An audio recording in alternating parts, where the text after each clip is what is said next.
చిన్నప్పుడు మా ఊర్లో ఎవరికైనా జ్వరం వస్తే ఒక ఇడ్లీ పొట్లో ఒక టీ గ్లాస్ తోటి పారాసెటమాల్ టాబ్లెట్ ఒకటి తెచ్చిచ్చేవాళ్ళు. అది చూసి నేనేమనుకునేదాన్నంటే ఇడ్లీ అందరూ తినరేమో, జ్వరం వచ్చిన వాళ్ళు మాత్రమే తింటారేమో అనుకునేదాన్ని. అందుకే చాలా సంవత్సరాలు ఇడ్లీ అంటేనే అసలు తినాలనిపించేది కాదు. జ్వరం లేదు కదా ఇడ్లీ ఎందుకు తినాలి అనుకునేదాన్ని. కానీ హెల్త్ కి మంచిది అనే విషయం తర్వాత అర్థమైంది. మా పిల్లలు కూడా తినట్లేదండి. బయట ఫుల్ గా వర్షం పడుతుంది. ఈ టైంలో మా వాళ్ళని ఇడ్లీ తినమంటే ఇక్కడ గొంతు పట్టేసిద్ది అనమాట. మింగుడు పడదు ఇడ్లీ.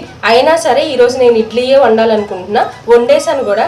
ఎందుకు అని అంటే నిన్న నైట్ నేను పడుకునే ముందే ఫిక్స్ అయిపోయా, రేపు పొద్దున్న టిఫిన్ ఏంటి అంటే ఇడ్లీ విత్ పల్లీ చట్నీ అని. అదే వండేసాను. వాళ్ళు అదే తినాలి, వాళ్ళకి ఇంకా వేరే ఆప్షన్ లేదు. చిద్వి ఇడ్లీ బాగుందా? బయట వర్షం పడుతుంది మా, నువ్వేమో ఇడ్లీ చేసావు, ఇప్పుడు తినక తప్పదు. ఇంకా నయ్యో జ్వరం వచ్చిన వాళ్ళు తింటారు ఇడ్లీ, నాకెందుకు పెట్టావని అడగలేదు. అదేనండి నేను చిన్నప్పుడు అనుకునేదాన్ని కదా అలాగా. ఇవాళకి ఇంతే అండి, మళ్ళీ కలుస్తా, బాయ్.